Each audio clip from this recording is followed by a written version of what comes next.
After our short break, we have Dr. Stephen Loeffler with us, but I just wanted, there's a couple people in the room. I wanted them to allow the ability to introduce themselves and just say where you're from and your name. And these are all people who are currently in the Emerge program.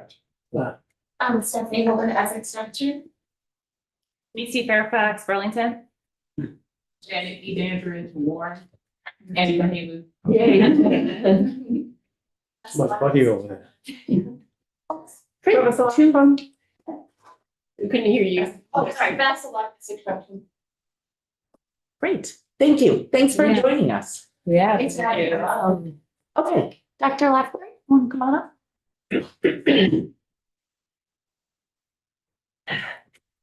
Okay, so 4, 5, and 6, which is pertaining to hospital budget review, also section 6, which goes to review of network budgets. And I understand you're here today, both representing University of Vermont Medical Center as well as the hospital network. That's correct. Okay, great. Hi, everyone. My name is Steve Loeffler. I'm a lifelong Vermonter. I grew up in Leicester, Vermont. My parents owned a general store for more than 30 years. I've been a practicing emergency physician at UVM Health Medical Center for almost 30 years as well. I've stopped doing that over the last couple of years. And for the last 6 years, I've been the president of the medical center. And I want to say that I fully acknowledge that right now Vermont is facing a healthcare affordability crisis, and that I am here on behalf of the medical center and the network to be part of the solution. I firmly believe that the solution does lie within Vermont. We can figure this out if we work together. And I just want to say that while I totally understand the rising cost of healthcare has made healthcare much harder to afford for Vermonters, it's made it harder to deliver care as well. So both sides are feeling intense pressure right now. I want to acknowledge that in November, the network made some decisions that were mistakes, and we've been working hard since then to be a better partner with the state and the care delivery system. And so we worked very, very hard with the Green Mountain Care Board over many meetings in November, December, January, and February to come up with agreement on plan forward. I just want to highlight quickly that we agreed to funding $11 million primary care funding for non-UVM Health Network primary care providers in the state for 26 to give them a bridge to the new payment model. Hopefully that comes in 27. We resolved ongoing issues with Blue Cross Vermont on 22 and 23 on those budgets, paying them $12 million. We have a commitment to submit compliant budgets to the Green Mountain Care Board for 26, which will keep our revenue growth 3.4%, our commercial rates 3%, and most difficultly, I'll just tell you, keeping our expenses under 3%, which is extremely challenging if you look at the cost of everything that we're doing right now at the hospital. Most importantly, and I'm going to talk about this more, is we agreed to a 5-member work group composed of 2 members from the Green Mountain Care Board, a member from the network board, the medical center board, and an independent liaison who was named this week, Mike Smith. We've already been in communication with him, and he's going to hit the ground running probably early next week to basically look at the network and make sure we're as efficient and as efficient as we possibly can be, and do everything in our power to make sure that we're delivering the most affordable, high quality, safe care to Vermonters that we possibly can. The work outlined in this agreement will be difficult, but critically important. And I do believe it builds on the good work we've just done with the Green Mountain Care Board, and it builds on everything you're working on right now, specifically to sections 4, 5, and 6. So section 4, we generally support this. We support the addition of reporting requirements about staff ratios and executive compensation, and much of that is included in the settlement we have with the Green Mountain Care Board. With respect to the community support provision, I just want to make sure that people here are aware that we already do a community needs assessment and a community improvement plan. I believe every hospital in the state of Vermont is required to do that by law. Ideally, we would tie those together so we wouldn't have to do more work. I think we sent you some links to those. You could look at those. I believe we are meeting that requirement now. through the Community Health Needs Assessment. We'd really like to align that. In terms of maximizing hospital budget standardization, we actually support that as well. Green Mountain Care Board has spent significant dollars on a tool called Adaptive, and we support using that tool as broadly as possible. Section 5, we also generally support. We support excluding revenue for primary care, mental health, and substance use disorder when determining the net patient revenue. This will encourage investment in those critically important areas which almost always lose money, but are crucial to controlling healthcare costs. I do want to mention that we do have significant concerns about the provision that says a hospital that reduces or eliminates a service to comply with a budget order shall provide notice of not less than 90 days. There's all kinds of reasons that could happen. You could lose your providers. They could become independent or move out of state. You could have a health issue with the provider. You could have a facilities issue that would not allow you to provide a certain service. Or there could be federal changes in what's allowed. So we're not necessarily opposed to making sure people are aware, but we are concerned that it could be less than 90 days if someone had a sudden health issue that was your sole provider. In terms of Section 6, Where were you referencing just now around the 90 days? I believe it's the reduction of services. Page 15. Thank you. Would you be amenable to just putting some language in writing over exceptions? Yes, Okay. I mean, I think that you realize that the intent of I do. I do. is so that you can't just shut down something. I understand. Okay. Yes. In terms of Section 6, I want to acknowledge again that the network made mistakes in November. And as part of our work to repair that damage, we worked very hard with the Green Mountain Care Board on this settlement. The goal of this settlement is to build a better path forward, make healthcare more affordable for Vermonters, improve quality of care and access. Internally, we've begun the work to reduce our expenses and submit a compliant budget this year. The 3% expense growth is extremely challenging for our budget. I do want to note that there is some power to scale, and the network is able to use what we call shared services. So think about something like IT, HR, facilities, many purchasing things. Networks are able to do those oftentimes cheaper. And so we're going to allow, we were welcoming the work group and independent liaison to come and look at all that stuff. We really hope that we will be able to show the benefit over the next 16 months on how that works. And I will just say that we believe that this provision around the independent liaison is really focused on the network and the medical center and things that happened last fall. And I don't really feel that other hospitals deserve this. And so on behalf of them, I'd like to say, I'd like to see this play out with us, see how it works, see what works well. I'm sure parts of it are going to work very well. I'm sure there'll be things we could do better. So I ask either that we don't do it or delay it till the 16 months are up and we can see and learn from that. Could you be specific in what section you're talking about there? Section 6, it says, What the line? I don't have the line. Do you have the line? It's just, I think you're talking about Okay, I'm sorry. the observers in the House bill, but this is just specific to the. Well, in section C, is that what we're talking about? Section 6 is Section talking about. Yeah, but structural on change. page 17. No, either my notes are mixed up. You were asking us to delay something until that work in the other bill was done, and I think, are you asking where in here is he asking for the delay? Because I'm trying to, Okay. It's the other bill. Okay. I'm sorry. it's all in the other bill. I'm sorry. Okay, all right. I apologize. It's all in the other bill. Well, just January legislative council, to be clear, there is language in section 6 that is about the network that I think Dr. Leffler is speaking to, but the observer piece is all that's in the other bill. I apologize. Well, what do you want us to delay in section that's 6? I think that's The what. observer. There is no observer. Yeah, there's no observer in this. Okay. Yeah. I apologize. Yeah, no worries. Okay. It gets confused. It does. Yes. But now you see how we're confused. I do. Actually, under C, in order to protect the public interest, the board may on its own initiative investigate financial operations of a hospital network, including compensation of the network's employees and executive leadership. So within the agreement we have with the Green Mountain Care Board, we've agreed to all of that. The medical center has agreed to all that work to happen. I do think my comments do stand for the other hospitals that I'm not sure they deserve that right now. But I'll But it move says on. may. I'll move on from that. I hoped to talk for a second about reference-based pricing.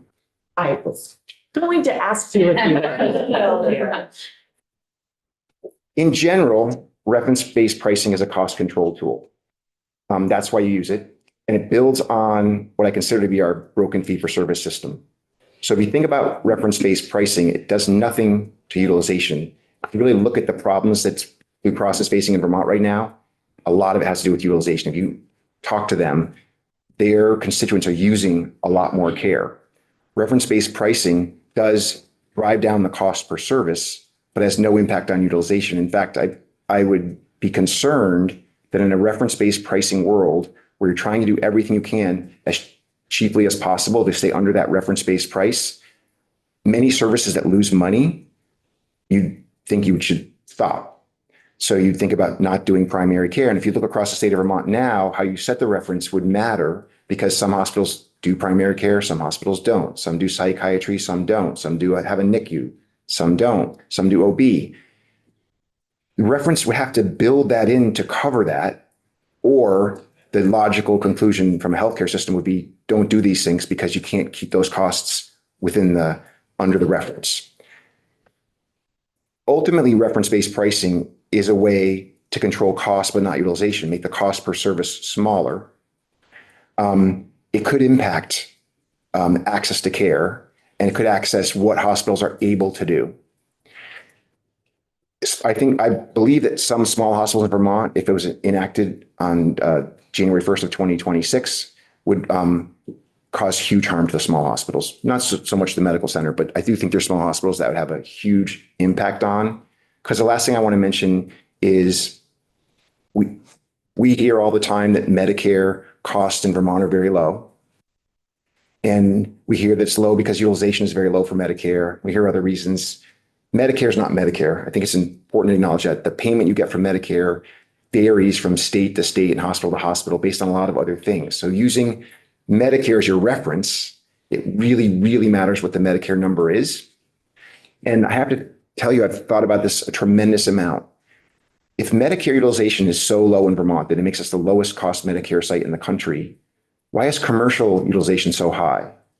Doesn't line up to me. It's the same people. It's the people who are 63 one day and the next day, or 64 and the next day they're going into Medicare. So they're using much less care. I don't think we know enough about the denominator, the Medicare payment, to know what the right reference is. And I think it builds on a broken system. I, to my core, believe our long-term solution is to have more of a global budget so that hospitals, when they get these dollars in, can figure out how to use them as efficiently as possible to improve the healthcare of our communities and keep them more healthy. Reference-based pricing won't do that. A global payment. A global payment or a global budget. We just. Oh, yeah. We just had a really interesting conversation this morning about what a lot of us have been thinking a global budget was. Global payment. Okay. Yeah. Yes. So, for example, if the medical center had a true global payment that covered all the care we provided to everyone in our region who needed us, and if we were able to deliver care cheaper than that, meaning keeping people healthier, utilize it, yes, we would make investments in things to keep people healthier right away. Right now, that's not really built into the premium we get from Medicaid, the payments we get from Medicare, and really not from commercial, because all of them, it's a negotiation for if you do this service, you get the paid. So I'm not completely opposed to reference-based pricing. I just think it builds on a broken system and it's really cost containment. And I think it could have unintended consequences. I think global payments are a much better future, but it would take a lot of work to make sure the payment did cover the right things and we figured out how to do it. And there's complexity to that. I also believe I was part of OneCare as was being formed. Part of the downfall of OneCare was we never got it to be a true all-payer model. Commercial Vermonters weren't in the same way that Medicaid, which was fully in, Medicare was sort of in depending on where you were, and commercial insured Vermonters, for good reasons, I'm not saying it wasn't good reasons, never fully brought in. The model has to work for everybody. If the hospital's trying to understand, here's the care path for this person that's different than the med, that's not how doctors want to think. We just want to take care of people who come in and take good care of them. So I'll stop there. I'm happy to answer questions. Go ahead, Karen. I just want to say thank you for your public acknowledgement of the November situation. That means a lot, especially as we're facing as we discussed earlier today, a crisis even bigger than what we faced with COVID, and makes it a little easier to head into the work that we need to do, knowing that we are all going to be working together. And I have another question that's not really related to this bill, but and feel free to respond later if it's too big of a question, but we're aware through the communications from DEVA about the conversations going on in DC about Medicaid, and on the first page of a presentation, what we're likely to lose, and then on other pages what we might lose. Could be millions, could be billions of dollars in Medicaid. What is your take on what would happen to hospitals if that happened? It would be devastating for the state of Vermont. It would impact every hospital differently depending on exactly how they get paid right now. I mean, we have 4 small hospitals in Vermont that I want you to hear, I think are critical to the infrastructure of Vermont. The medical center right now does not have capacity to take over the beds that those hospitals are running right now. If they suddenly close tomorrow, it would create a crisis in beds in the state, which is already a little tight. So my take on that is it would depend on the hospital and what your current balance sheet is, and how you're able to weather it, and all the ways that you get paid now. So I'm going to try and get a little more specific. I think we would need to come together as a state and figure out how to shore up as best we could the small community hospitals, and figure out what we can maintain in those locations, and figure out how, honestly, between Dartmouth and the medical center, I don't think either one of us could do it alone, how we provide more specialty support, maybe by telehealth, maybe by some other tool, to keep people there as much as safely we could.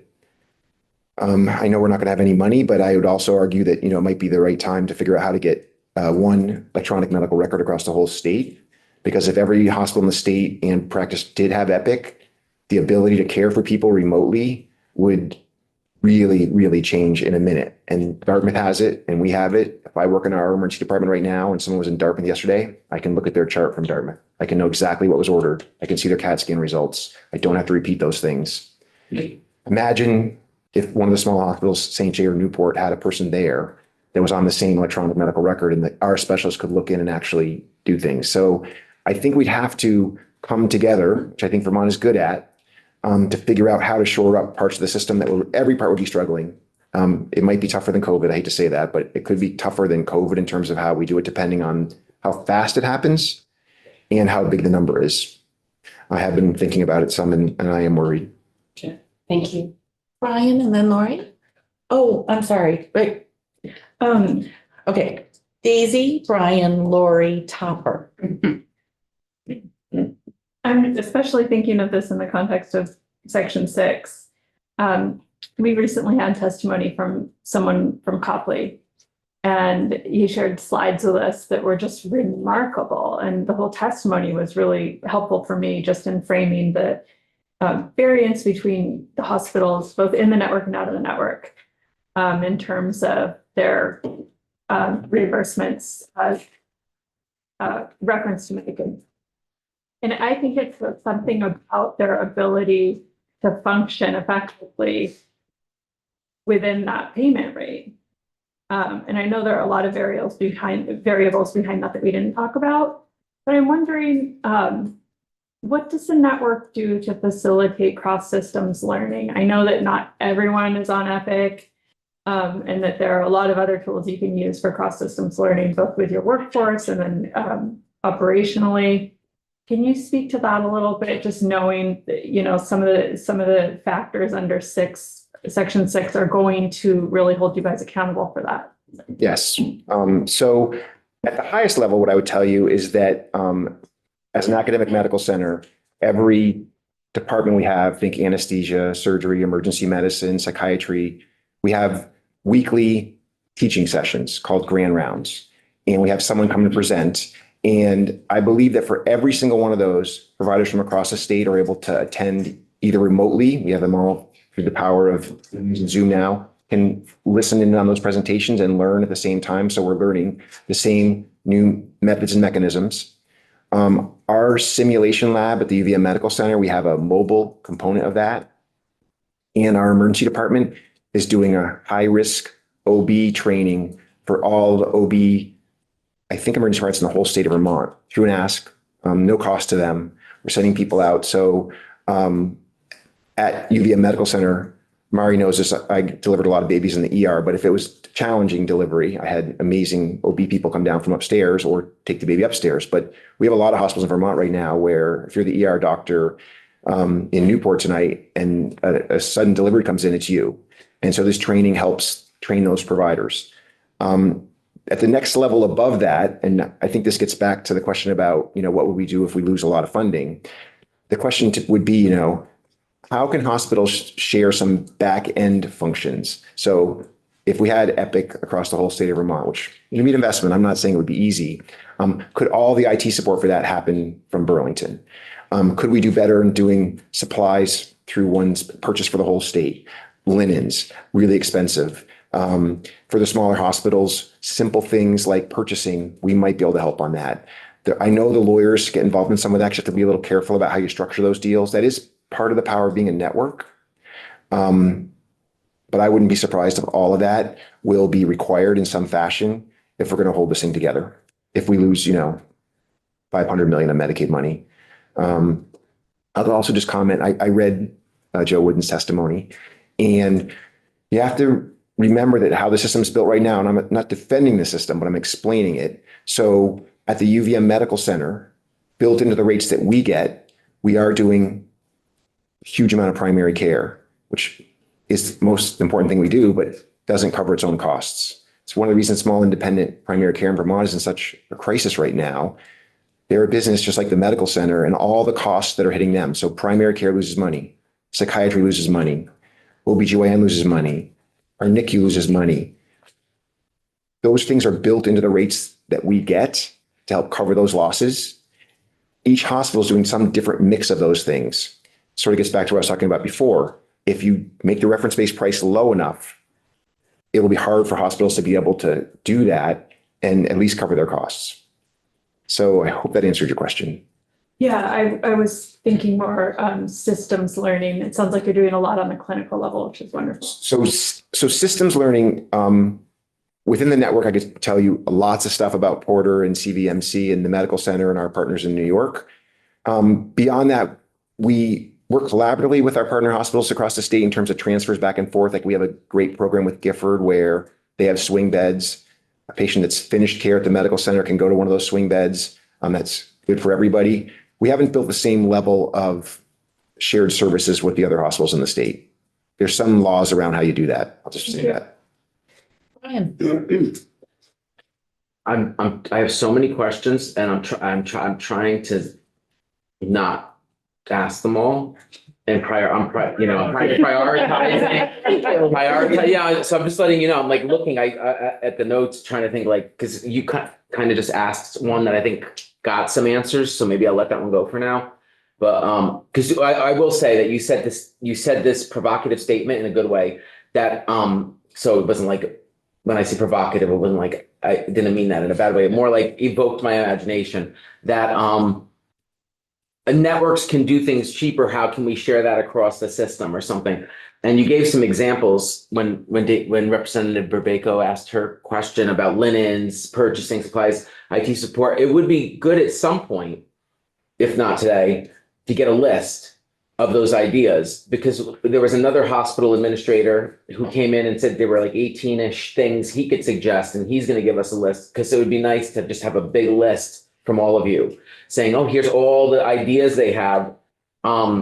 Just so we understand it, because then we need to decide, how do we like move forward? Do we do those things, or do we set intent and then have some working group do it, or what have you? But my request would be to just think about that more. Send us a list if you can. I don't want to make extra work for you though, but okay. And then, so like, I'll let that question go for now, so you don't have to like do that right now. But I heard you saying that, global payments for hospitals and healthcare systems, is that what you call, is that what it's, hospital and health systems, right? HS, right? Okay, I'm just trying to use the right terms. Global payments for that, for those organizations would be a more sustainable way to approach the financing than simply reference-based pricing.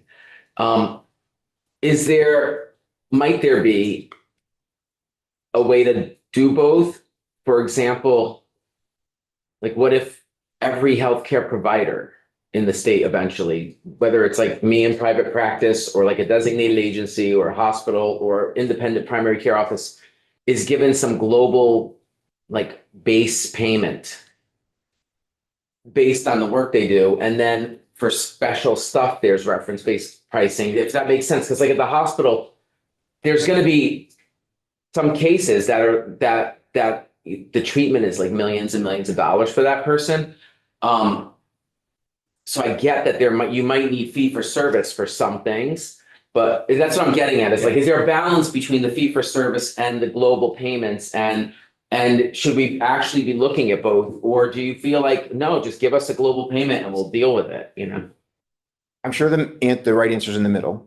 I mean, it'd be easy to say, just give me the global payment, it'll be all great, but I'm not going to say that. Yeah. Here's what I will say.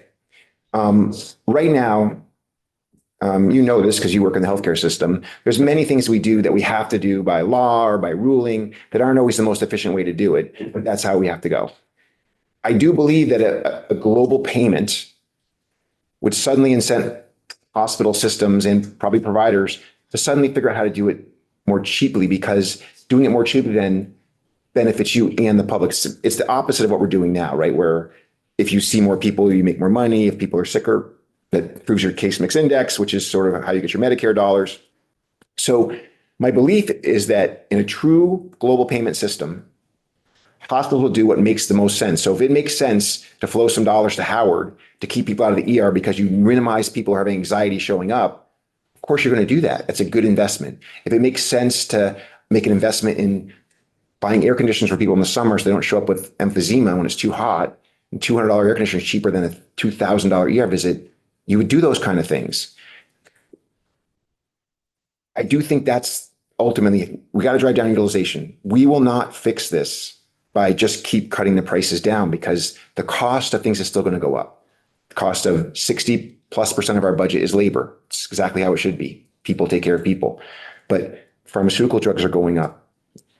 Every cost we have is going up. We're going to have to figure out how to have Vermont be healthier. And that's why I say it's interesting to me that we believe we're so low on utilization for Medicare and so high on commercial. There's some disconnect, something there that's not making sense to me. And I want to understand it better before I would fully endorse a reference model. I have one more follow-up question related to that. Because what you were just talking about, where the system has been designed that healthcare is a commodity. And so if you're selling healthcare, then even though as humans, we may not want people to be sick, you need sick people to keep the business open. And that's kind of the model that we're in. And we're trying to shift to like keeping people healthy and incentivizing that. I'm wondering about like what the potential is. You talked about shared resources, about investing in, I'm not saying hospitals would do this, but the community would. Hospitals might be leaders in it though, because especially like UVMMC with you have a big infrastructure in place. Like what about this idea of wellness facilities? Like for example, there's physical therapists as part of the health network, I believe. Yeah. And there's gym facilities. I don't know, I can't tell you your inventory of them all, but I know they exist. what if there was coordination and every Vermonter had access to the gym for free through their healthcare, and that their local healthcare system would say, here's the different sites you can sign up and be a member of? Or what if there was free on-demand nutritional advice for every single, like literally every day you could call someone, through your primary care, through some method to get some support with your diet.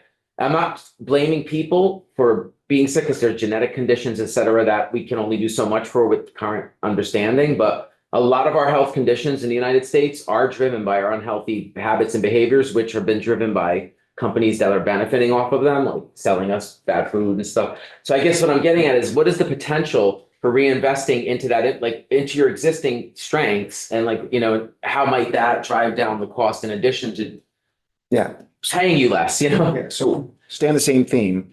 I firmly believe to my core that a global payment flips the system on its head.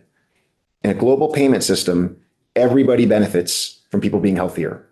The truth is right now, no doctor wants people to be sick. No doctor's wishing more people are sick, but we need to have a full ICU because I have huge fixed costs for having the ICU up and running. We need our ORs to be busy. We need to do a certain number of MRI scans because I have the machines that I'm paying for and all of that. So I'm not wishing anybody's not healthy, but our fixed costs are quite high. If you flip it over, and so suddenly keeping people healthier, that the margin comes from how you do less better. I'm saying that together, how you do less services, but keep people better. The margin, it totally flips the model over. It'll be hard. It's not easy. It would take, and I also want to be clear that Vermont is not an island. So we're still going to have people come into our state from out of state, and we're going to still have to take some commercial insurance from people from New York and Florida and Massachusetts when they're here at Stowe and break their leg and all those things. So we won't have it only that way. There'll be other things happening.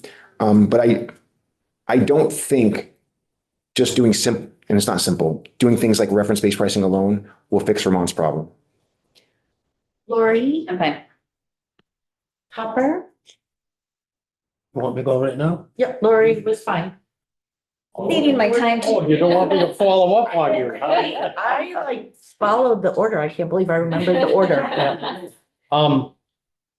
Doctor, I want to really thank you for coming in. Some of the things that you've already said have struck a chord with me.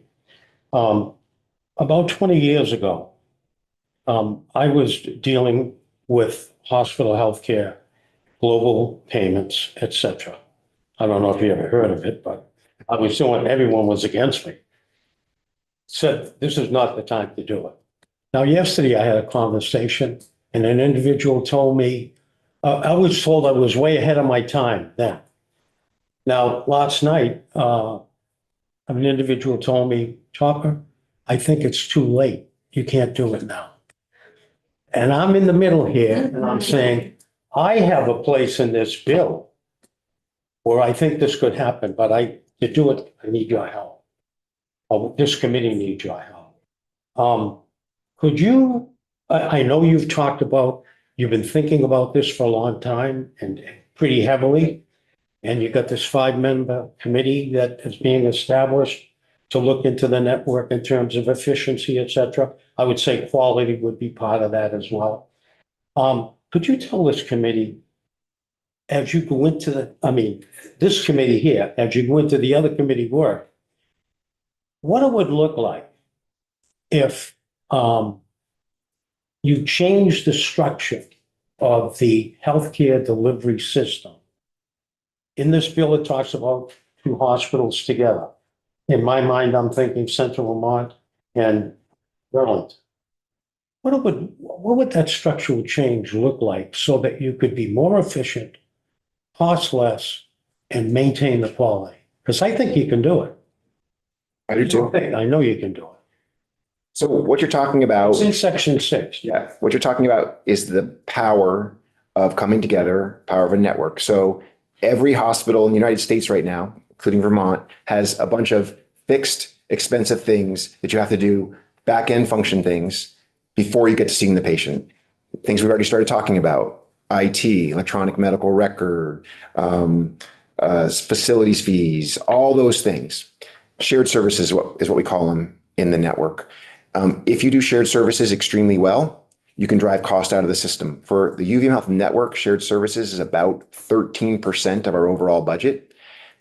What I will tell you is that we've spent the last 10 years kind of growing the network and making really big investments in expensive tools like Epic, like tools like Workday, and some other functions like that. And then for a whole bunch of reasons, like a global pandemic, we've never really optimized all that work to make it do everything it needs to do. There's many, many tools in Epic that we haven't been able to fully turn on yet that I know more than I'm very confident can make care safer, higher quality, and cheaper. And we're going to do that work now. We have to do it now. I wish we'd done it before, but there's reason we haven't. So we spent time building the network. Now we have the network. I think we have to now squeeze every dollar of value out of it that we possibly can. And there are dollars to be had. And then the bigger picture, I think, is what we're talking about now. Are there things that network can do to help other places in Vermont? And we are fully open to that discussion and want to be part of it. Did that answer your question? Not fully. Okay, I'm sorry. What part did I miss? I'm very interested in the structural change. I have some ideas. Having a network around the hospital catchment area where people don't go to your emergency room for certain things. They go to these other places. And if you've got two hospitals together, and if you got the whole state system, you build it, people can interact with those two hospitals. They don't have to go to the emergency room, and they can get the service that they want, including primary care. I fully agree with that. What I would say about that is, and we're working on this really hard right now. So people are the most important thing you have in any hospital. Number one, by a huge amount, high quality, good staff. But number two is the resources you have, beds, ORs, MRI machines, all those things. How do we make sure we're using every bed that we have in the UVM Health Network for the best purpose for that bed? So we make sure that the medical center is taking care of the sickest people in Vermont. CVMC is taking care of exactly what should be in central Vermont. And right now we are using other hospitals in Vermont. We send people to Gifford regularly for swing bed care. We send people to Porter, which is part of the network. We send people to Newport when it makes sense. You're asking, how do we do that even at a level higher? I think it can be done. You have to remember, though, that Vermont is very rural and spread out. So getting from Newport to St. Albans in February is challenging. Getting from Newport to St. Jay is challenging. So it'll never be like Boston, where you have Mass General, and then just down the street, you have the Brigham. And they literally, if you show up in the Brigham ED and you have a mental health crisis, they send you over to Mass General. That'll be hard in Vermont because we're so rural.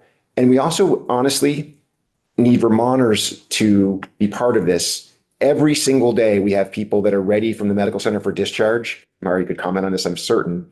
And we could send them to Helen Porter Nursing Home in Middlebury, but maybe they live in St. Albans. They don't want to go to Helen Porter Nursing Home. It's farther from their home and farther from their families. How we manage that as a state matters. Are we going to be really nice and honor all their wishes all the time? Are we going to push a little bit? Are we going to push a lot? We're working through that right now. But you're spot on. And I do think that's part of our future. I think it's going to have to be. Okay, thank you. Mari? I'm gonna stick with the theme of aspiration. Again, not what you maybe came here to testify on, but while we're having the conversation about what can we do to make our system better and stronger, thinking of my mother-in-law who said, if wishes were fishes, we'd all have a fry. Pharmaceuticals. I think that if we had a state wholesaler, we could save a lot of money. We could potentially create stockpiles when there were national emergencies happening. We could do that publicly and have the state be a wholesaler. What about the option of having a private wholesaler, like a part of the network? And I'm not saying that you should do this right now. Again, this is just aspirational, but do you agree that we could save money with a state wholesaler, whether it was private or public? So I want to be really careful because I'm not totally familiar with I know there's a bill and I'm not totally familiar with the system, but I just want to say this. Right now, many, many hospitals across the United States, including the UVM Medical Center, use pharmaceutical programs to help cover some of the uncompensated care that we deliver. It's a very complex system. But Like 340B. 340B and stuff like that. And we rely on that right now to do a lot of our uncompensated care. I will tell you, I think it has a positive impact on commercial premiums, those dollars. And so I'm not the knowledgeable enough right now to answer what you're asking about. How could we do it better? But we want to be careful because you could cause hospitals huge financial issues on top of what's already might be coming if you suddenly made changes to that program and how they're relying on those dollars. And we talked about, I believe, here, I've been to both sides today, our community health needs assessment. We qualify for those dollars because of how we deliver care and who we deliver care to. So we would be willing to come back and have the right people come back and talk about that. I'm not knowledgeable enough right now to give you an honest answer. I just want to be careful what we do. Here, I'm not talking about changing any of those Okay. programs, but changing how we have, how we're able to purchase medications and have the bargaining power to negotiate with drug manufacturers might be stronger if we were doing it as a state. So philosophically, drugs are extremely expensive. We have drugs right now that we prescribe that can be $1 million.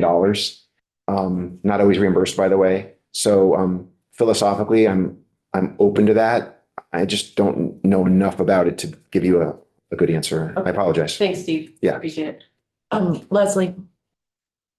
So I'm sort of thinking more short term in my world because I'm feeling very worried. We heard data from our healthcare advocate about a timeline and that we're approaching a cliff, and a lot of the stuff we're talking about is long term and it's important. But I'm interested in hearing your thoughts about what could be emergency interventions that we should be looking at very closely right now, right away, to prevent another hospital bankruptcy. I come from Rockingham, Springfield Hospital, etc. So I just want to know your thoughts about what emergency interventions might be, or actions or whatever, that we could do to help the system stay afloat. Such a good question. So I think it really depends how much of a hit we take and how fast. So we know Blue Cross is having issues right now. I don't want to minimize that. It would be devastating for the state of Vermont if Blue Cross becomes insolvent and we have to figure out a solution. I'm confident that working together we can figure out a solution to help Blue Cross. I think it won't be easy. I think getting the right people together in the room and working through that, there's a path forward. If you say, okay, that's not a problem, but you're going to lose $100 million of Medicaid money, that comes up with a whole other set of ideas that we might do. And it would be really hard, but I'm sure we could probably figure out some way to keep most things going. If you say it's 500 million, we are in a crisis like you can't imagine. And trying to keep the lights on and what we're doing where and how we're keeping services going would be really difficult. But what I would say is, we just had a global pandemic. We were able to, and I've been at the medical center for 32 years, and the reputation always has been, that we are like the Titanic, we're just moving straight ahead. We can't ever turn.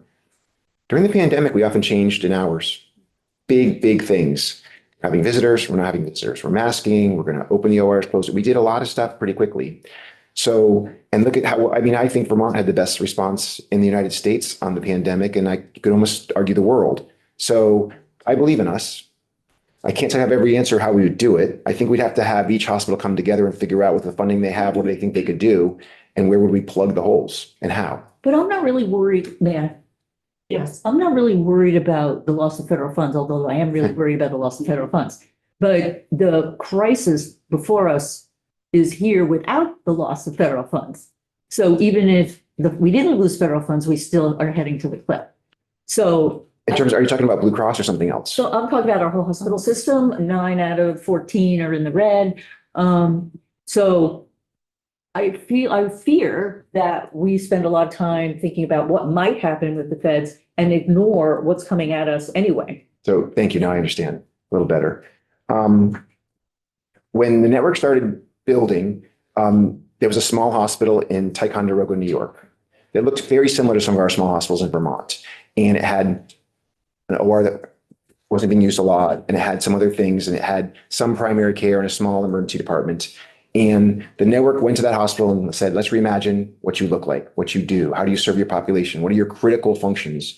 And they wanted to deliver great primary care, have access to some specialists. They didn't really feel like they needed inpatient beds. Their inpatient bed census was often 3 or 2. And it was difficult work, but Ticonderoga now is a thriving small community. It has great primary care. It does procedures 2 or 3 days a week. Doctors that work at both Porter Medical Center and Ticonderoga. They have surgeons go over there occasionally. They're staffed 24/7 now with emergency medicine doctors from the UVM Medical Center. And they're doing great, and they're positive, and they're making money. So I think that's a great example that it can be done. I think every hospital, including UVM Medical Center, in this future is going to have to look at what are we doing? Does it make sense? How can we do it better and in partnership? And it is going to require Vermonters to be part of that too. I think it's part of the same school debate, right? Every town in Vermont wants their own school board, wants all their people. I get it. I'm from a small town in Vermont. But we can work with those small hospitals to figure out what their future looks like that will be good for their patients. I also think part of it is having specialists potentially travel there. That's what we do in Ticonderoga and also Malone, New York. Obstetricians travel there for all of the prenatal visits up to a certain point. So that could be done in Vermont for sure. That's a long term. I mean, how It's long not did it that- take? Well, How long did it take Ticonderoga to turn around? they resisted for a long time. There you go. So that's part of it. But in this crisis that we're in now, I do think there's opportunity. And I do think I work with the other hospital presidents and CEOs on a daily basis. Everybody's trying to think about right now what their future looks like. It's hard. It's hard to do when you're also trying to run the hospital today. I do think there's opportunity for Vermont to do it more efficiently and better and more affordably across the whole state. Daisy? Thanks so much for being with us today. You probably know that it's Black Maternal Health Week. I just want to give you an opportunity to quickly summarize what your network is doing around Black maternal health.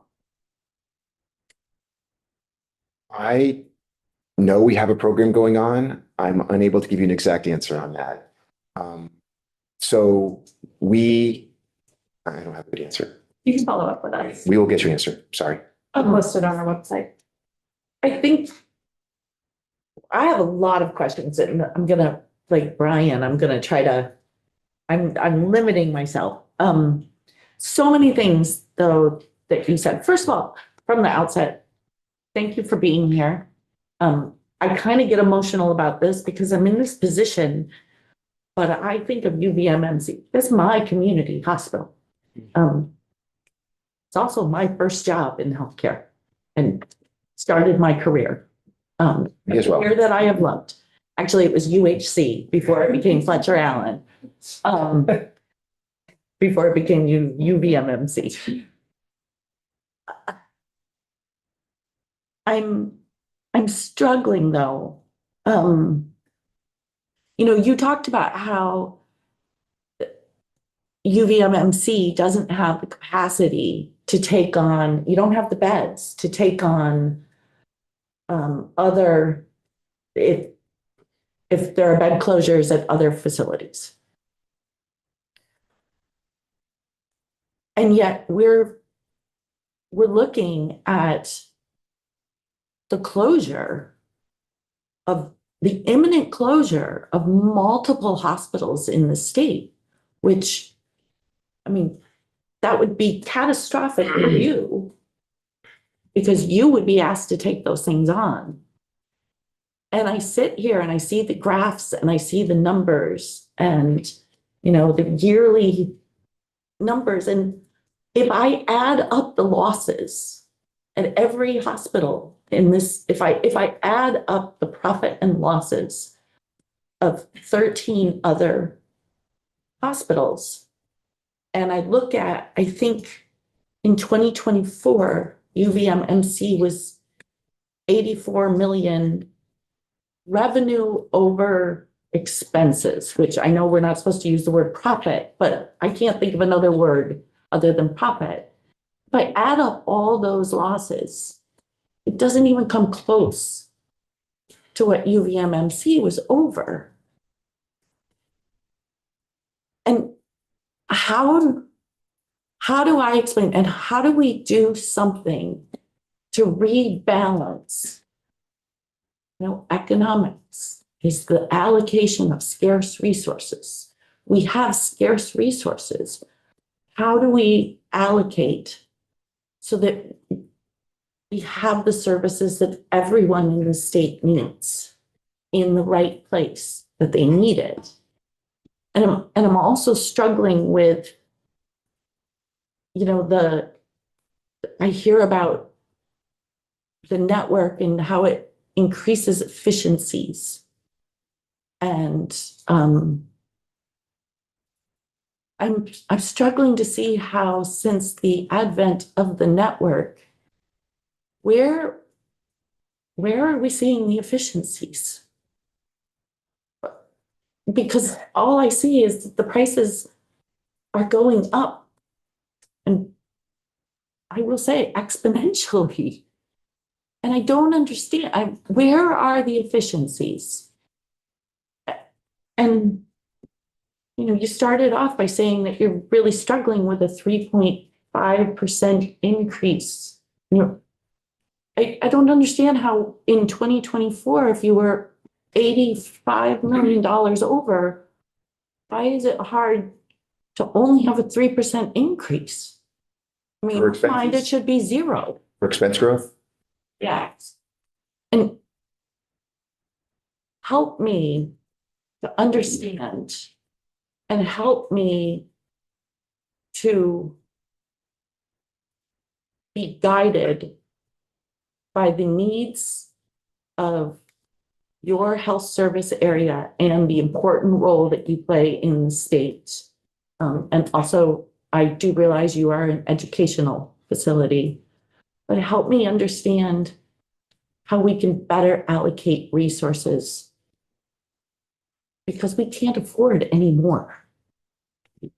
Vermonters are tapped out. I understand that and acknowledge that. I'm going to try and go in order, take some notes for myself.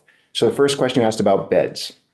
So prior to the pandemic, 2019, we typically had between 20 and 30 people in a medical center bed who were ready for discharge but couldn't go for a wide variety of reasons. When we hit 30, we really freaked out. During the pandemic, we often had 80 people in beds who didn't need to be there but had no place to go. And we had to expand our expenses drastically by bringing in lots of travelers at huge expense to support that need. We have our long stay patients now back down in the 20 to 30 range. Done a lot of work, really good work. And I'm grateful to our nursing homes. I'm grateful to AHS. I'm grateful to a lot of partners. We have it back down to 20 or 30. You could imagine a future, though, where you could push those patients out to other small hospitals and help cover their costs to keep them there. We're doing that in the network now. And that would open up capacity at the medical center for appropriate cases. So that's something that could happen very quickly. In terms of revenue comes because our demand is still exceeding what we can offer. And every hospital in Vermont is in a different situation on how much revenue comes in by how much care they deliver. Many of the small hospitals' biggest problem is they don't have enough specialty doctors in those locations to keep people there because patients have more complex needs. It's really uncommon now to have someone be admitted who doesn't need to see one or two specialists. If you're in a small hospital that doesn't have those specialists, you transfer and they end up in Burlington or Dartmouth or Mass General or someplace else. The revenue that we brought in covered the expense of caring for more people. Those small hospitals, and I think we already started talking about this, is there some mechanism where we can help specialists either through telehealth, through Epic, e-consults, through some other way, keep people there because the consults can come to them, either through technology like Zoom or by having specialists travel more. We're doing a lot of that inside the network right now and some of it outside. We're working right now with a couple other hospitals on deals to try and help more specialty care be delivered there, keep people close to home. In terms of how the network is managing prices, we sort of hit on this before. The network's been in a build mode and made giant investments that were expensive. Things like Epic for all the network hospitals is a very big investment. Workday across all sites that's how you do HR function, is a very big investment. There's some other ones that are similar where we've put them everywhere. We have to now get every dollar of value out of those, and that's the work that we're doing now. To this point, what I would tell you is the network has functioned mostly like a loose affiliation. We're trying to tighten that up now to be better.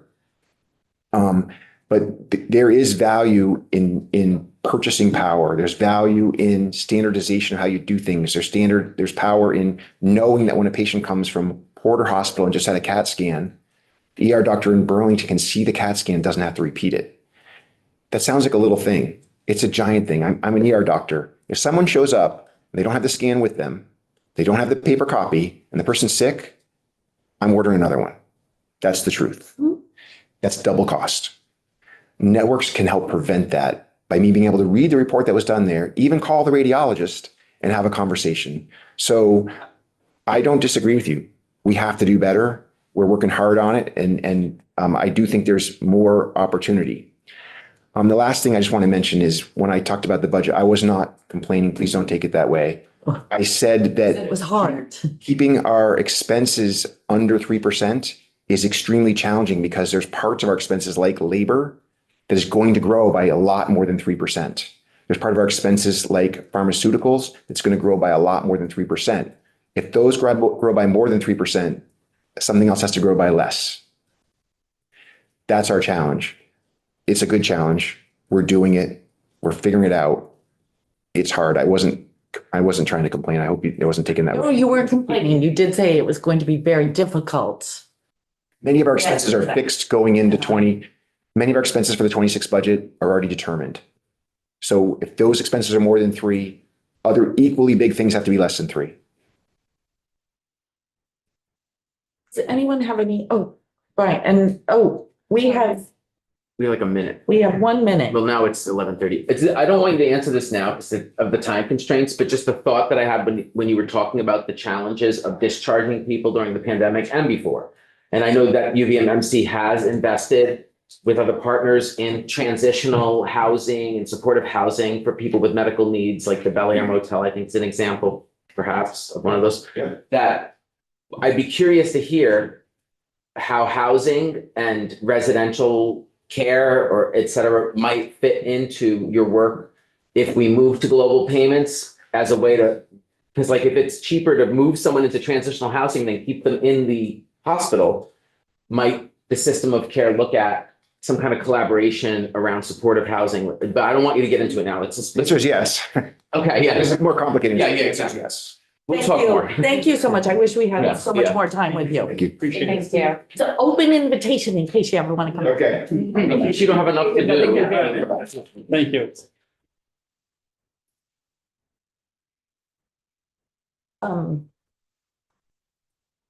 Hi, Chair Foster. Making a quick transition here. Thank you for joining us. Thank you for having me. I think we're having you in specifically. Section, Great to see you. I think we're just concentrating on section 6 right now.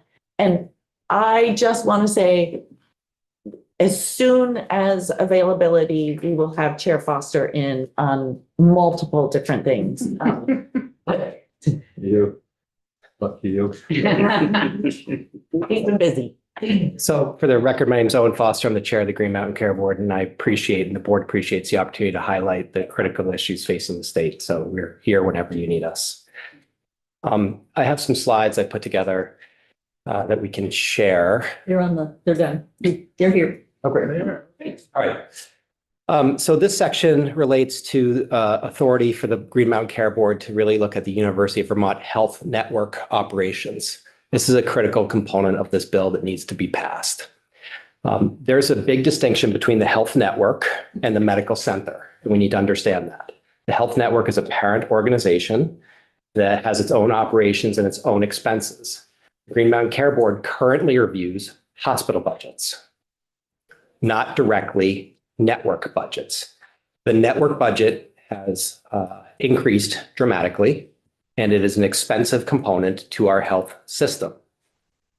How it is financed, and I'm glad Dr. Leffler's here in case I get anything wrong, please correct me, but the nuts and bolts of it are essentially that the Vermont hospitals pay a large percentage of the network's expenses. So the network has a CEO, they have IT, they have a number of services that other hospitals within the network use. And that is billed to the member hospitals. So the University of Vermont Medical Center pays around 65 to 70% of the network bill. So that network bill is our bill, Vermonters' bill, okay? And we need to look at that and evaluate it and make sure that it's appropriate and that it's working for the state. Everyone has seen this slide or some iteration of this. This is why we're here. This is why we're talking about it. We have an absolute healthcare affordability crisis, period. It is devastating to your communities, devastating. This year, estimates for healthcare, health insurance premiums could be as high as 20 or 30% increase on this. That's about $1,000 a month more. Oof. This $50,000 a year in premiums is like a nice BMW every single year that you go and buy. This hurts the health of our people. It stagnates our economic growth, and it crushes our demographic goals. It is also a death spiral because the healthy people on which Blue Cross Blue Shield makes money, they drop. It goes to 60,000 and they don't need health care, they drop it. That makes those premiums higher still. Okay? Blue Cross is in an insolvency position. We know that. They have single-digit days cash on hand. What do they do about that? They come and they need more money from your constituents, and I have to approve it or reject it and hope for the best. If they're not able to pay claims, the health system does not exist as you understand it right now. Second, if they're not around to provide payment for claims, MVP also leads the market. That means 70,000 people in Vermont will not have an ability to get health insurance, at least not one that I can readily identify. Imagine a business unable to offer health insurance. So this is all just a framing of why this giant expense of the health network needs to be reviewed. And I'm not saying it's inappropriate. I'm saying it needs to be reviewed and it needs to be understood. And I'll explain why. Next slide. This bill, this section is three important purposes as it pertains to the health. One, loans from the medical center to the network to New York hospitals. Two, New York hospital operating margins and the pressure that puts on ratepayers and Vermonters to pay more so the network has a positive margin. And then third, simply network expenses. We need to understand if they're appropriate. We need to understand if we should be paying for them. Go to the next slide. This is a letter from the Health Network to the Green Mountain Care Board, and this details as of December 6th, the year-end balances from New York hospitals to the University of Vermont Medical Center. Right here, this is the hospital over in Plattsburgh, CVPH. That hospital, as of the date of this letter, owed $76.3 million to the University of Vermont Medical Center. Alice Hyde and Elizabethtown owed about $17 million more to the University of Vermont. How do they loan that money? It comes out of their bank account, essentially. What money is in that bank account? We know the University of Vermont loses money on Medicare patients, a lot, about 30 cents on the dollar.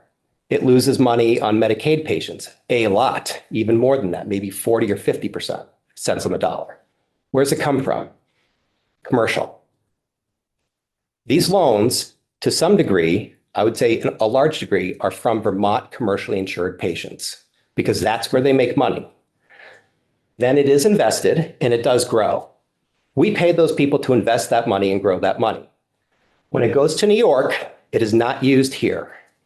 It is not invested in our buildings. It is not invested in our facilities. It is not invested in our people. It is invested in New York. New York is a wealthier state, many more insurance companies, not in the crisis we're in. I would argue we should not be giving nearly $100 million of Vermont money to New York. Maybe there's some explanation that's valid that we need to understand, but that's the point of this. It's not to say this is wrong, it's to understand it. Next slide. This is a follow-up to some budget hearing information about what this money was for. At that time, it was $60 million. It was $10 million that was loaned from the medical center to New York for shared services, $30 million for pharmacy expenses, and $20 million for physician salaries. We don't have money to pay for New York doctors and pharmacy drugs. We don't have it. Next slide. I have a question. May I ask a question about that really quickly? Is that physician services to pay physicians that are employed in New York, or is it for Vermont physicians to go over across a lake and work in New York? I don't have that detail in my head. My supposition is that it could be both or either. I don't know the answer. And we also have an accessibility Correct. crisis in Vermont Correct. of everything. And a wait times problem. Yes, right. It's quick and very directly related to this because you're talking about loans within a health network, health system, from like the health network to its, I don't know, what would you call a subsidiary or? Yes. Yeah, okay. Does the system get interest on those loans, or is it just giving like a grant to those, or? No interest. Okay, so, okay, thank you. You don't have to answer more. I just was wondering if there was any money being recouped from that. So they're basically backfilling or like bailing out New York institutions with Vermont money. I don't mean that to sound negative. I'm just trying to understand the dynamic. There's a payment of money from the medical center that is by and large financed by Vermonters or Vermont commercial insureds, and that goes to New York. It does not have interest. It does not have payment terms and does not have a contract. Thank you. Quick question. Yes. Who benefits from keeping those hospitals alive? It is always beneficial for communities to have hospitals, in my opinion. I think the network would argue that having those around and surviving is healthy for Vermont, and that they can keep patients in New York rather than coming here. However, when they come here, they pay. And I would argue, why do we need to pay for those hospitals to be around? The New Yorkers need to pay for those hospitals to be around. Although we do send kids to CVPH because we don't have a psychiatric unit at UVM-MC. So that there are some Vermonters who are benefiting from it. I just want to point that out. Like, I'm not saying we should be doing this, but just because I don't want to forget that. I don't disagree with that. What I would say is that's why we need to understand this more. And then second, we can go there without paying for it if somebody else pays their fair share or their operations are such that it's financially solvent. We don't have to pay to do that. What's the implication of this on the overage of UVM's budget? I don't know if I have a very good answer. UVM was over in 2 years.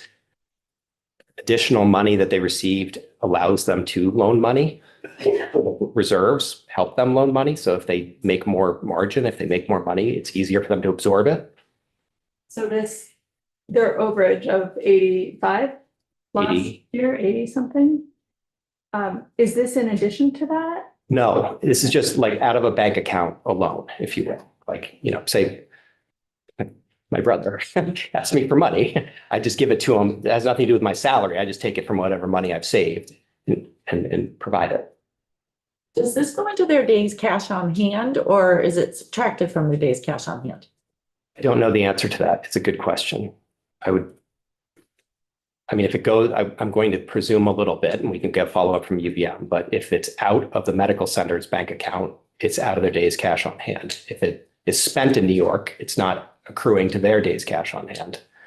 The network balance would be impacted if you spend the money. Yeah, I think we'd have to, it's really for them. Just because we're trying to understand There's a lot I don't understand, which is why this is something we support. Who in the network approves these loans? Don't work at the network. Leffler, if you know. Can I speak up? Yes, of course. they're approved by the network CFO. So, 462 Sheldon Road, where the network offices are. And Chair Foster actually described it pretty well. If you think about if you have, like a common checking account and you and your spouse, so the CFO can say, hey, we're gonna put some dollars over here. Most of the way that happens now is if we're doing a big purchase of something and CPH doesn't have the dollars right now to cover it, we pay for the whole thing and they owe us that money. That's the most common way. Payroll is similar to that. They had an issue with payroll, not all the time. So it's approved at the network. Just by the CFO? Yes, The board doesn't approve it. the board does not approve. They approve the overall budget, but they do not approve the individual cases like that.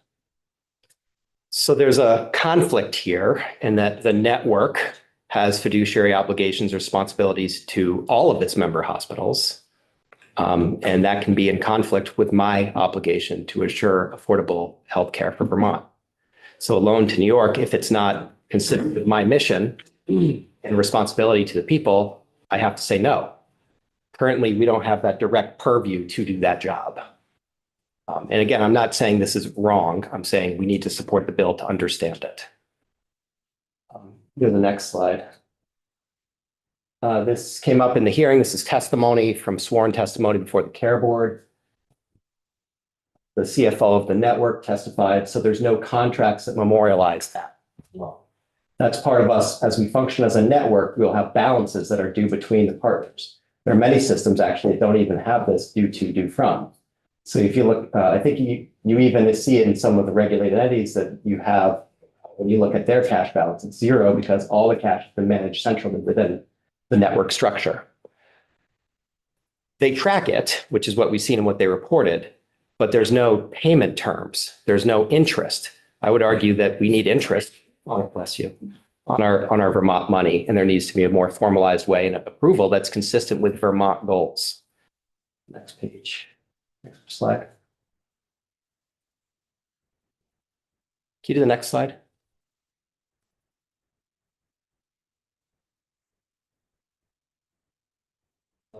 The CFO testified again, we're a health network. So we're one entity in terms of how we manage the funds flow between the organizations. So charging each other interest for and having a term sheet when we're all part of the same organizations, it's not something you see in any network. And certainly it's not something we would do internally with a UVM health network. The problem with that is it needs to be. Whether you're a network or not, can't trump or override our needs in Vermont. Next slide. So the first issue of why I support this bill is the loans and ensuring that they're appropriate and in the interest of everyone in this room. And then the second reason I support this is what I'll call network-wide operating margin. The network has an operating margin that's network-wide, which means it considers the financial performance of those New York hospitals. So if those New York hospitals, say the Vermont hospitals are a 3% operating margin, which is roughly where they want their operating margin for bond purposes, and the New York hospitals are minus 20, the network would, different in size, but generally speaking, the network would have a worse operating margin. Maybe low enough to impact the bond rating, which means they have to pay more to borrow money. So we have to think about that. So how are the New York hospitals performing? Are they dragging down and negatively impacting the network-wide operating margin? Generally, over the last several years, the answer is yes. So this is the performance of the New York hospitals, CVPH, Alice Hyde, and Elizabethtown. The key metrics we look at again are operating margin and days cash on hand. You passed the bill 482 that said hospitals could have lower prices if Blue Cross were nearly insolvent, and the trigger was 135 days cash on hand in your bill, right? Okay, and there's testimony you received from VAS about what's a healthy operating margin. I think they said 170-ish or something like that, right? Pretty high. So what are the New York hospitals in the UVM network? Right here. Fiscal year 2019, CVPH, the largest one, about $400 million, $450 million annual hospital, 43 days. The cash on hand. Correct. about a third of what you passed in your bill. And VOZ said was insufficient. 54 days in 20, 55 in 21, Good Lord. 2.8. -6. -2. -2.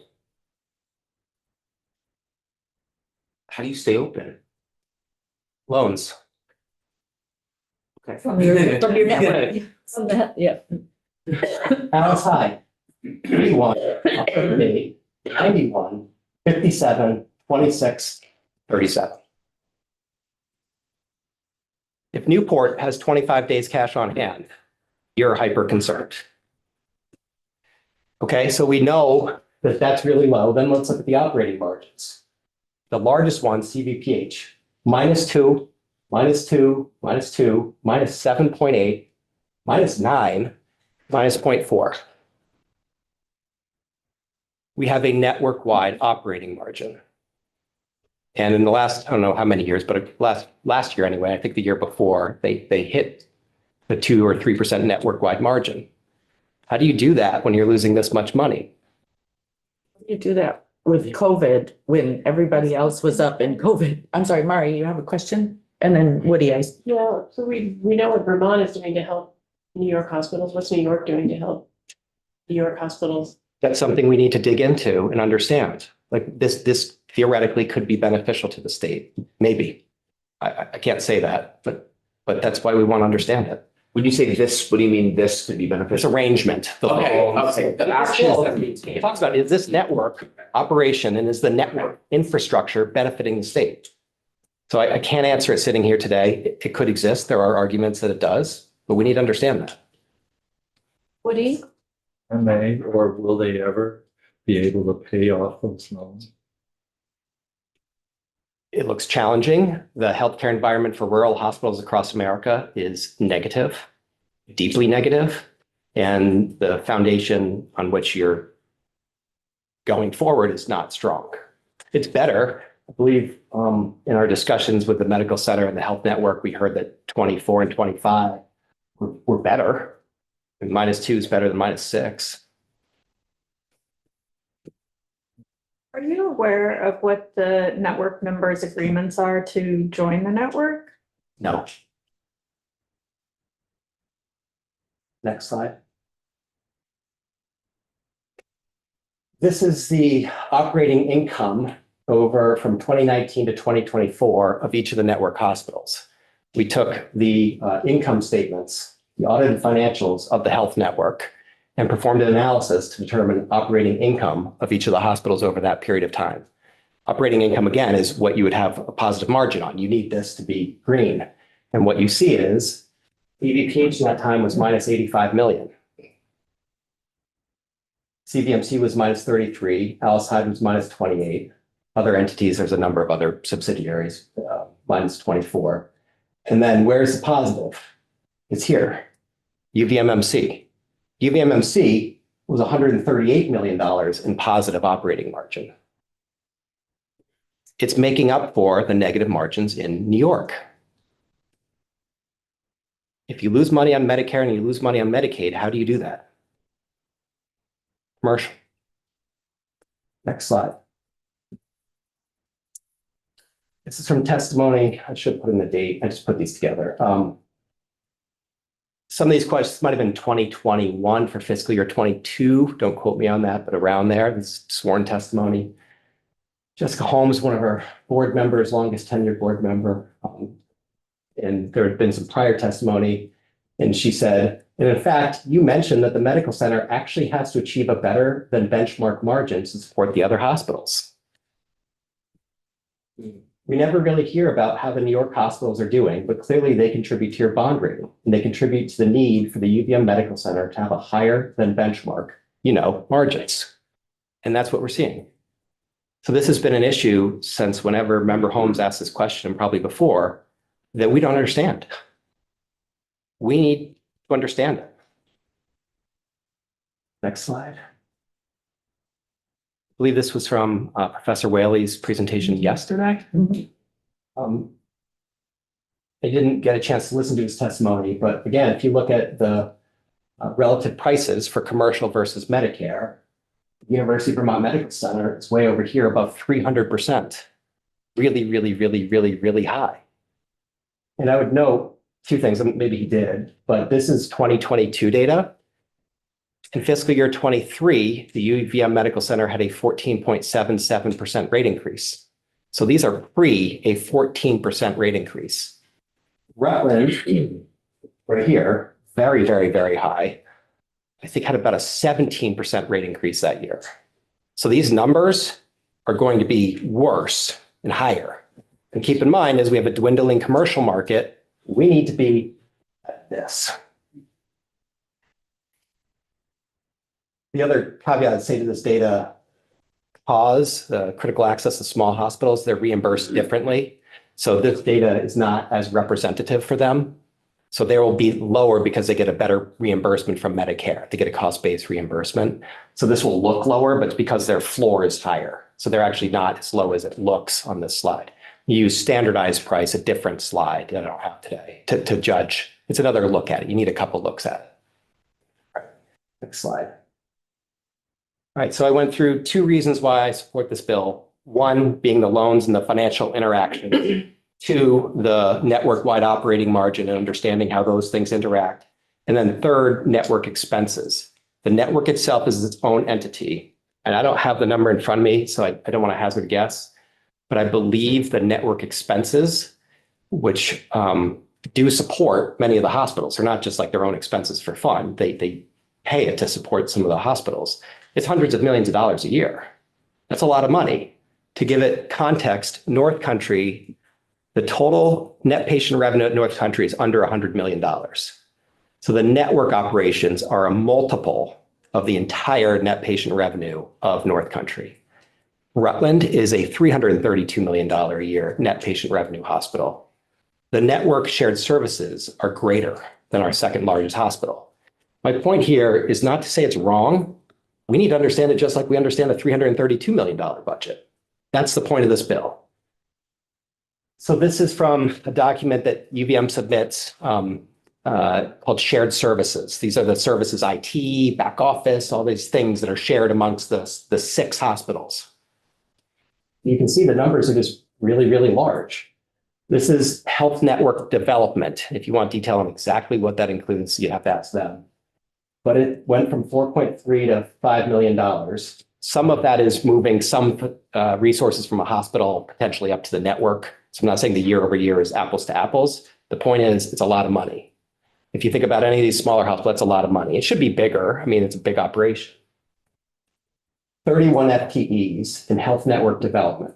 Health network external relations is $9.6 million with 41 FTEs. Exactly what that external relations is paying for, something we need to understand. If we're direly in need of money in this state to sustain critical essential services, and we are, we need to ask, is this part of it? And maybe it is. Next slide. Revenue cycle. Revenue cycle expense at UVM Health Network and shared services is $89 million in fiscal year 2025 budget. Now, keep in mind, when we reduce the budget, some of these numbers could have gone down. They reduced some expenses in the network. So this isn't final, this is just what was submitted to us, and then we reduced the budget, so this could be lower. Can you clarify to everyone what revenue cycle is? I'll defer to Dr. Leffler to get it exactly right, but Revenue cycle is basically the doctor takes care of you, doctor submits a bill, then there's a person that scrubs the bill, gets it ready for insurance, goes to the insurance company sometimes has issues, comes back. It's the whole process back and forth between the service and getting paid. It's the billers and the patient financial All services. those parts. And it's big. It is a big number. so $90 million, FTEs, 946. What is that under? Revenue? Revenue cycle billing, essentially. Oh, okay. The number of people required to do the billing work for the network. I don't know if there's others at the medical center. No, that's all. Okay. That includes medical science. So, and New York. And you. The AI can do it. That's a lot of people. That's a lot of expense. Next, Population Health Services Organization. I think you had some testimony about that when Dr. Eben came in, I believe. And I'll defer to them on the exact details of what that is. This, again, is not something we directly regulate when we do the hospital budget. A lot of these things have moved to the network, and now they're not directly in our purview as the regulator. But it went from $21 million in 24 to the budget that was submitted, $29 million. 162 FTEs. And I believe that UVM would testify that acuity and patient illness has gotten worse. So to me, the question is very similar to the ACO. The ACO is 15 million a year for a number of years. Is it working? Is it improving population health? Yes, there will be stories and anecdotes where there's great outcomes and amazing results. But are we getting the $30 million in return? That's a whole analysis and question that we're not able to do with 3 health systems finance people at the board, while we're doing 14 other budgets worth $4 billion. Right? These are complicated questions that need to be answered and understood. Next slide. Health Network Administration. This is the administration of that health network entity, the operations of it. Fiscal year 24 was $20.5 million. Fiscal year 25, the budget was $27 million. And 18 new employees. 47, that's in the budget. We did do a reduction in our order, so maybe that's lower. And there could also be some movement from like CVMC or the medical center to these positions. Okay. So is it a net 18? I don't know. And then HR operations, $28 million, 158 budgeted FTEs for fiscal year 25. These are huge sums of money in a time when we have no money for essential services. Keep in mind, we had a cut of mental health. We had a cut of dialysis that was potentially on the table. We need to understand these as we're making these really painful decisions. All these hospitals are in deep trouble. So we need to, as a state, to understand this so we can prioritize what we're doing. Next slide. This is a slide of hospital operating revenue and operating expense. 2020 to 2024. The blue line is all non-UVM hospitals. You can see it's about 6% growth over that period of time. And then the green line is UVMMC. It's significantly higher. And again, I'm not saying it's wrong. I'm saying it's a lot of money and we got to understand. 10% operating expense growth is huge. It's really huge. And I know and I agree, we want healthy, solid, financially stable hospitals. You know, I heard Dr. Leffler correctly say that a 3% expense growth target in our budget guidance is hard. Well, so's a 7 because your constituents have to write a check for it. And when you start on a base like this, and then you go up 7, you have a hard problem. And honestly, if you don't want a 20% rate increase this year, that guidance needs to be way lower. I asked Blue Cross Blue Shield this week, if we want a 5% rate increase, 5, how much money do we need to reduce healthcare spending? For Blue Cross, the answer is over $200 million. I asked, what's the rate that we need to have in our guidance so that Vermonters pay 5% rate increase on top of the highest healthcare costs in the country? The answer, minus 20%. So I support this bill. Thanks. Thank you. Quick question, Madam Chair. Very, very. It's very quick. One more. Chair Foster, Yes, sir. the reason you kept saying, I need to understand this, I need to understand. Why can't you? Because it's not in your purview right now to look into it? Is that it? 3 things. I believe we can potentially, we've been appealed a couple of years in a row on various decisions we've done, and that costs money. The network hires lawyers. We have to spend a lot of time with the AG's office defending us when they have other business they're doing, and we have to spend time. So this gives us the protection to ensure we're not going to be sued over it when we go and take a look at it. Second, to the extent we have it, it's indirect. We have good purview into the medical center operations and the hospital operations, but there's no direct authority to look at the network. So it only would be an indirect look. Now, I will say the medical center is not balked at giving us what we need on this. That's why we have it. There's some back and forth on this. So it's not that smooth. We have had pushback on some of this. Not all of it, but some of it. And that would take away that problem. And then third, the other impediment is really, we have 3 people for 2 months to do $4 billion of hospitals. You ask me, is a PHSO worth it? Is it working? That takes an analysis. It takes time. So I think having the direct authority would prevent unnecessary legal squabbles, which are expensive. Thank you. Thanks for coming in. And we will see you back again.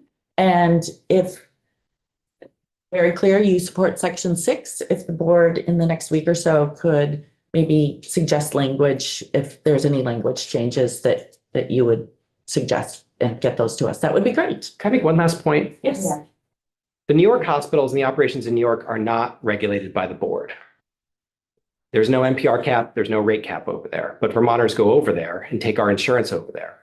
The outpatient surgery center was going to be built here in Vermont. We said you have to do it at national average commercial price, and it wasn't able to be built. I want it to be built in Vermont if there's an appropriate price. I think it could be beneficial. I think there is need. I voted.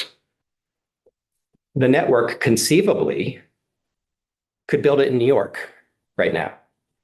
And then we would pay whatever prices were set over there. And we would lose the potential economic impact of having it in Vermont. And then second, we don't know how it's going to be paid for. They don't have enough money in New York. Is it going to be this money?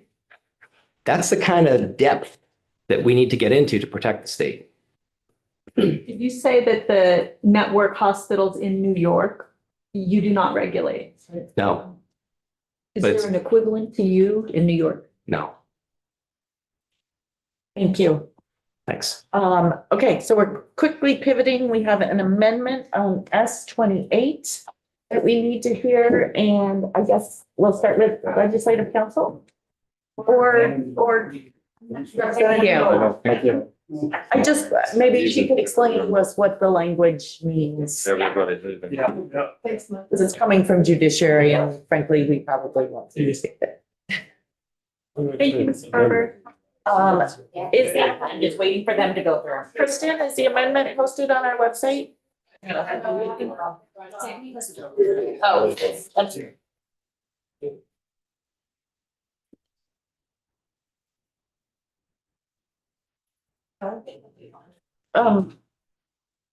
that's. Is the amendment in the House calendar today? Yes. Can you take it from the House calendar and post it on our website? It's on our committee page.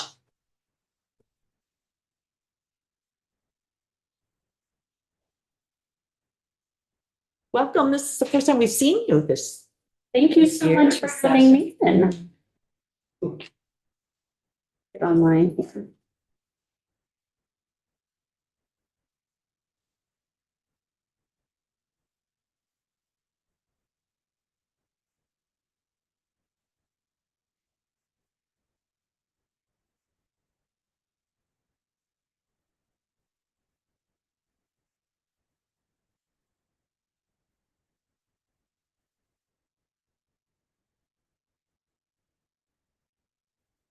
In the Zoom room.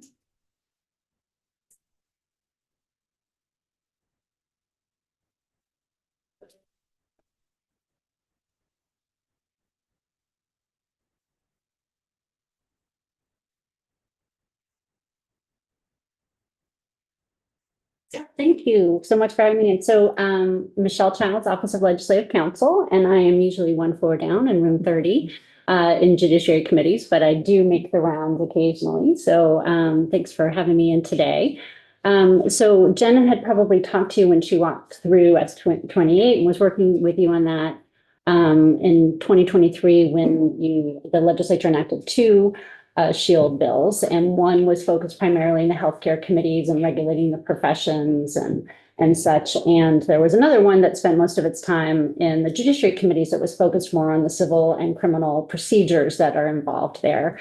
And so that's why I've kind of been working a little bit with Jen on some pieces of your bill that you've worked on in here, and why judiciary just wanted to take a quick little drive through yesterday. And so I'll pop up the amendments that they have here. There's just two, I think, very small technical amendments. There we go. And so it's being offered by Representative Dolan, who's here, and Lalonde. And the first amendment is in the section having to do with non-cooperation. You'll recall that there's a provision where you're amending existing law. It's in Title 12 in our court procedure title that basically directs the state to not be expending. Oh, actually, it's not in that section. It's in the next one. Sorry about that. That one's good. You're all set on that one. So this one's on disclosure of protected healthcare information. And this one, if we're going to look at, and so if you go back and forth and you're looking at the amendment that you have, and if you're looking at your drafts, so it's an amendment to subsection C, subdivision 2B. And this is when you're saying that you're not to disclose certain protected healthcare information in particular circumstances, but subdivision 2 addresses the instances where a covered entity may disclose information. And currently subdivision 2B, and I'll read it because it's not reproduced here, says the disclosure is ordered by a court of competent jurisdiction pursuant to federal law, Vermont law, or rules adopted by the Vermont Supreme Court. An order compelling disclosure under the subdivision B shall include the court's determination that the information will not be used to impose criminal, civil, or administrative liability or professional disciplinary action on any individual based solely on the fact that the person sought, obtained, provided, or facilitated a legally protected healthcare activity. And the amendment here, all it's doing is on that second sentence where it currently says an order compelling disclosure, we're clarifying that we're talking about a state court order. Because as you know, Vermont, you can only control what's in the borders of Vermont. We cannot tell the federal court what to contain in its order. And so this is really just a clarification there, but it was raised. We had Chief Superior Court Judge Zone in to testify on S28 yesterday, and he just kind of raised it as an issue. And so the chair asked to just put a little clarification in there, but I just see it as a small technical. Questions? I was gonna say, I'm combining them in a state court. Is that so? A state court order? I'm just looking here. So if you're looking at what you passed out in 2B, the second sentence, instead of where you have the start of that sentence is and, it would just say a state court order. Perfect. Thank you. Appreciate that. Yep. So we're just clarifying that. And then the next change is in the last section on section 13, and this has to do with the confidentiality of prescriber and pharmacist information. And again, I think this is just a very small technical amendment, and this is in the last subsection D, on the immunity from liability. Remember, you wanted to include a provision so that if there was just kind of minor negligence or something on the part of the pharmacist and not complying with these provisions, it was just by accident, it wasn't intentional, so it doesn't fall into the exemptions around gross negligence, recklessness, or willful misconduct. But there's a provision in there that provides that the immunity for civil, administrative, and criminal liability, and there is no provision in law that would criminalize failure to comply with this section. And again, so I think it's just a little technical cleanup there. We don't want to give people the assumption that somehow there's something buried in here that would make someone criminally liable for a violation. And so it's just striking that, but leaving the civil and administrative immunity provisions. Any questions for legislative counsel? Thank you. Thank you, Michelle. And really quickly, Representative Dolan, if you just Yeah, share the vote. And Hi, for the record, Representative Karen Dolan from House Judiciary. And I think Legislative Council did a great job explaining the two instances of amendment. And House Judiciary appreciated the opportunity to look at them. With this specific instances of amendment, we voted that out unanimously of support of it, but then we voted on the section. So we only looked at sections 1, 5, 6, and 13 really in detail. And so we did a vote on those sections as amended by our amendment. And that vote was 8-3-0. What? 3-0. So, it's the same as our committee. okay. All right, thank you. And we will see you on the floor. And are you taking a vote on our amendment or? Oh, yeah. I'd be curious to hear what it is. I was just about to go on the live. I will ask for a show of hands, straw poll on who supports the amendment. Okay, we have 9-0-2. 9-0-2. I support it. I support it as long as this doesn't, yeah, as long as this doesn't count as a remote vote. I'm just in the other room. 10-0-1. Okay. And I will let Representative Page know. Thank you. We can go offline.